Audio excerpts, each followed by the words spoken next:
Y pues bueno, ahí teníamos las declaraciones y opiniones de la población boliviana. ¿Qué tal, amigos? Un nuevo capítulo de Decide Prevenir. Soy Bárbara Palle y los vamos a estar acompañando conjuntamente con Mauricio Quiroz. Mauricio, ¿qué tal? Aquí estamos, tenemos un invitado especial, es Diego Sí, Yacomán, a pedido de mucha gente nuevamente. que lo ha escuchado en el programa inicial de este ciclo de 7 programas. Ha querido volver a escuchar a Diego, la opinión que él tiene, en esta vez enfocados específicamente a la prevención del uso indebido de drogas y el papel de la sociedad y la corresponsabilidad que tiene la misma en este fenómeno. Diego, bienvenido. Reiteramos nuevamente, aunque ya la población ya te conoce, economista cochabambino, más de 10 años de experiencia en el sector de las políticas de las drogas y actual responsable del área de articulación interinstitucional del CONALTIT. Diego, nuevamente bienvenido. Arrasaste con nuestra audiencia. Gracias de nuevo por la invitación, un gusto estar aquí nuevamente. Bueno, Diego, en el anterior programa habíamos abordado el tema de la lucha contra las drogas, esta historia, cómo ha ido pasando de ser un problema incluso de orden geopolítico a convertirse en un problema ya de corresponsabilidad internacional. En este momento el Estado boliviano está desarrollando varias estrategias y en ese sentido ha involucrado a las organizaciones territoriales autónomas, las EPAs, quiere decir alcaldías, gobernaciones, para que éstas tomen también partido ya desde un enfoque de salud pública. ¿Cómo es esto del enfoque de salud pública que ahora tiene la lucha y la prevención contra las drogas, estimado Diego? Sí, el Estado boliviano creo que en los últimos 2 años en especial ha logrado algunos avances significativos en el desarrollo de una perspectiva de salud pública para abordar los problemas relacionados a las drogas. El hito quizás inicial importante es la promulgación de la Ley 913, en la que se establece un entorno institucional para que el Ministerio de Salud pueda encabezar el diseño y la gestión de las políticas relacionadas a prevención, pero también atención de problemas derivados con el consumo de drogas. Otro elemento importante, además de que es el Ministerio de Salud el que comienza a encabezar estas políticas, es que se incorporan otras entidades gubernamentales, tales como el Ministerio de Educación, la Dirección de Régimen Penitenciario, el Ministerio de Trabajo también se ha interesado en al menos analizar esta problemática, y por supuesto las entidades territoriales autónomas. La idea es que al tratarse de un problema multicausal del consumo de drogas, en el que pueden haber elementos familiares, comunitarios, escolares, etcétera, sean también distintas las instituciones que aborden desde sus perspectivas esta problemática. Entonces, por ejemplo, un Ministerio de Educación estableciendo protocolos en una perspectiva técnica y en coherencia con las recomendaciones de las instituciones especializadas de orden mundial, establezcan las formas que se deben tener y cuidar para atender problemas relacionados al consumo de drogas en el ámbito educativo y específicamente al interior de las unidades escolares, ¿no? Utilizando un poco, ¿cómo harían los profesores en el caso de que tuvieran un problema de consumo indebido de drogas, digamos, en cuarto medio? ¿Qué estrategias deberían tomar? ¿Hay un manual? ¿Hay una estrategia? ¿Esto se aborda de manera interdisciplinaria? ¿Cómo sería el tratamiento que está promoviendo el Estado del CONALTIT? Ya, en una opinión personal, Sí. yo diría de que se han dado avances importantes al establecer estos protocolos, no obstante diría también de que aún debemos dar pasos importantes.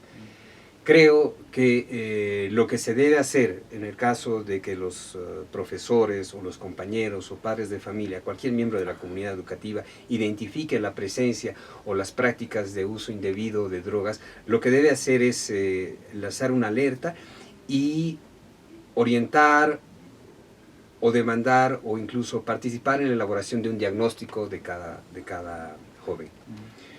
Anteriormente lo que se estaba haciendo directamente era pedir el involucramiento de la policía, y muchas veces esto derivaba en una privación de libertad y en una criminalización consecuente del consumo, porque la mayor parte de los casos de presencia o aparición de sustancias controladas al interior de una unidad educativa está más relacionada con el consumo que con el microtráfico. Entonces, esta criminalización lo que hace es agudizar el problema en los jóvenes.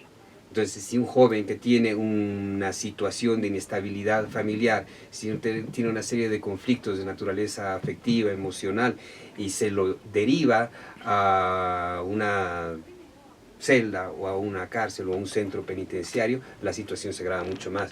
No solamente por las implicaciones en términos de discriminación, sino también por el incremento de vulnerabilidad que va a sufrir este joven al ingresar al sistema penitenciario.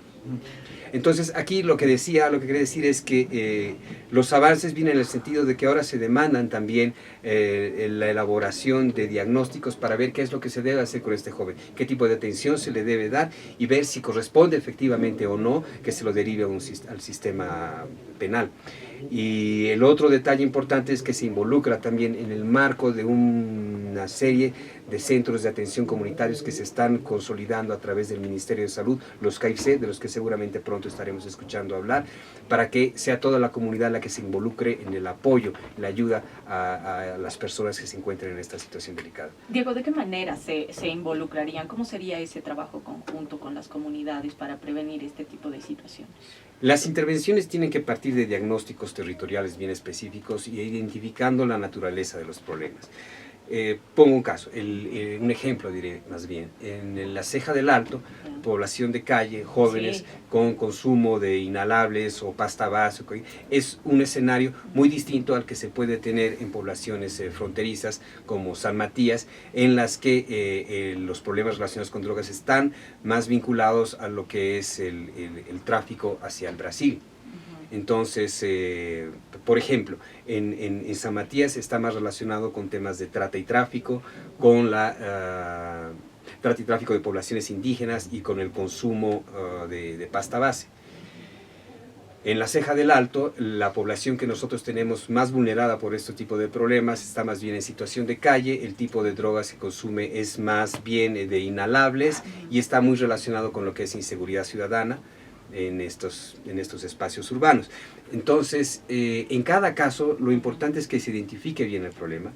Creo que un segundo elemento es que se establezca contacto con la comunidad, con las poblaciones, con los sujetos con los que se quiere trabajar y en función de los potenciales y las posibilidades de los gobiernos territoriales se establezcan iniciativas y proyectos que reduzcan lo que llamaba en la anterior entrevista los factores de riesgo.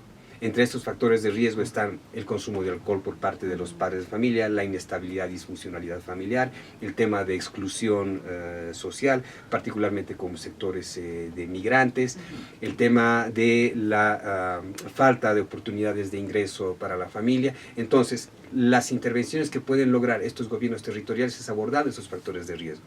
De modo que actividades que fortalezcan las dinámicas familiares a partir de, no sé, deporte, arte, cultura, etc. O la generación de ingresos alternativos para grupos de jóvenes que pueden encontrarse desorientados, o el desarrollo de actividades de capacitación y formación laboral extracurricular, todos estos elementos que puedan facilitar lo que llamamos a veces proyectos de vida, que sean motivadores, que reduzcan los factores de riesgo y que ayude a los jóvenes, no solamente a los jóvenes, mucho hablamos de jóvenes, pero también hay adultos, se alejen de este tipo de prácticas que pueden llegar a ser destructivas, ¿no? ¿Qué tipos de riesgos existen y cómo son nuestros consumidores? Porque entiendo que hay, se escucha, ¿no? Se dice que hay gente que dice yo he probado hoy día y mañana lo dejo, pero este proceso continúa en ascenso y se llega hasta el famoso consumo problemático. ¿Existe algún dato? ¿Cómo tratar el consumo problemático dentro de una comunidad y cómo evitar que este joven que probó por primera vez llegue a este nivel un poco más elevado, si se quiere? Claro, hay diferentes formas de consumo. Está el consumo experimental, quizás del curioso que alguna vez, por primera vez, quiere hacerlo. Está el consumo problemático o el consumo de adicción, en el que ya se empiezan a establecer consecuencias negativas para el normal desenvolvimiento de las actividades de la persona. La forma en la que se debe abordar, de nuevo, creo que tiene que ver con un reconocimiento específico y un diagnóstico de la situación de cada uno. No es lo mismo trabajar con un adicto a heroína, a pasta base, o un adicto al alcohol, o con un usuario de cannabis, son muy diferentes las sustancias y en cada caso creo que se requieren tipos de tratamientos o de ayuda distinta, ¿no? Usualmente en nuestro país creo que lo que más se da son tipos de policonsumo, igual es una denominación para consumos de distintas sustancias en las que el riesgo de la mezcla acrecienta la peligrosidad de cada una de estas sustancias, ¿no? Entonces información también es un elemento importante, sobre todo para quienes pueden encontrarse en una situación de consumo exploratorio, ocasional, circunstancial, y para que no incurra en una u otra práctica de consumo problemático. Es decir, tal vez el problema no es tanto de que el consumo ocasional, el problema es qué es lo que viene después de todo eso, Claro. ¿no? Y para eso hay diferentes formas de intervenir. De inicio, para evitar el consumo ocasional, están las prácticas de prevención universal, en las que sobre todo lo que se procura es desarrollar estos factores motivacionales que permiten consolidar proyectos de vida, en las que no se debería hablar de drogas. Y aquí insisto en que estas campañas que se promocionaron desde los Estados Unidos con "Di no a las drogas", lo que hacen más bien es como fomentar muchas veces la curiosidad y en consecuencia el consumo de sustancias ilegales. Y ya para los casos de consumo problemático sí se debe tener buscar la ayuda de especialistas que ayuden a encarar, resolver la situación de la persona que se encuentre con problemas de adicción. O suele pasar también que cuando existe un problema de adicción o de un consumo problemático en una comunidad, la comunidad lo niegue o trate de no mostrarlo. Entonces existe la percepción, eso lo supimos hace poco en una intervención en Yungas, los jóvenes decían, ¿hay consumo en tu colegio? No. Claro. ¿Cuán cerca crees que Sí. está la amenaza Ajá. de las drogas? Muy cerca. Entonces había una contradicción. Claro. La gente percibe que el fenómeno está cerca, pero lo niega. Eso es una forma también de empeorar el problema. ¿Cómo lo ves tú? Uno de los problemas de la forma convencional y política que se ha promovido desde Estados Unidos para manejar las campañas de prevención es la estigmatización del consumidor, del usuario. Entonces, ¿por qué la gente no quiere decir que ha consumido, ha probado o que lo hace de manera reiterativa? Es porque va a ser estigmatizado y en la unidad educativa va a ser puesto a un lado, va a ser expulsado del colegio, o en la fuente de trabajo va a ser retirado y despedido de este escenario laboral. Entonces ese es uno de los motivos por los que se tiene que evitar la estigmatización del usuario y apuntar a que las campañas de prevención vayan en una naturaleza más comprensiva, primero de fomentar los valores, las prácticas de protección y por otro lado ayuden y no repriman y castiguen más a la persona que se encuentra en una situación de problema por consumo. Más allá del juicio de valor que se haga sobre estos usuarios, lo que se debe hacer es apoyarles y ayudarles para que dejen de dañarse. Claro, por ejemplo, tú decías el proyecto de vida, cómo potenciar esto, cómo fomentar en los jóvenes. Hemos hablado de jóvenes, pero también puede surgir un proyecto de vida con unos adultos también. Es decir, ¿cómo hacemos para potenciar, para motivar a la gente que tenga un proyecto de vida o reprograme su proyecto de vida? Porque a veces uno cae en este tipo de escenarios porque tiene muchas frustraciones. La vida nunca es igual para todos, ¿no? Sí. Yo creo que es un tema fundamentalmente de oportunidades, de alternativas, además de la parte subjetiva en la que la autoestima es un aspecto fundamental. Lamentablemente las poblaciones más vulnerables, los sectores, como decía, que pueden estar en situación de calle o en situación penitenciaria, no solamente ven afectada su subjetividad, su autoestima, como para poder proyectar este tipo de construcciones, como la del proyecto de vida, sino que además estos mismos grupos, además de que ven afectada esa posibilidad subjetiva de construir, también tienen afectadas sus alternativas, prácticas materiales, sociales, laborales, educativas de vida.